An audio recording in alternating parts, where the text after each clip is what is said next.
يا ليلى وصلت على نبي، يا ليلى وصلت على نبي، اذكر الله وانت ماشي.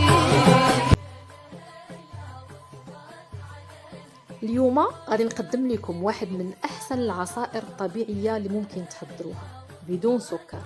اجوا معايا تشوفوا طريقه التحضير.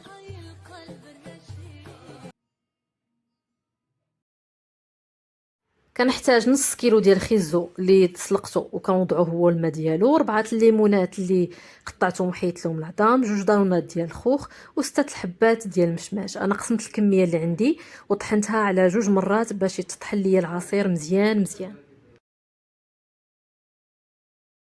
وها هو العصير ديالنا وجد بلا ما نحتاجو اضافه اي كميه من السكر. ما تنساوش من الاشتراك في القناه ديالي فاتي اونيفير، وبصحه والراحه ورمضان مبارك سعيد.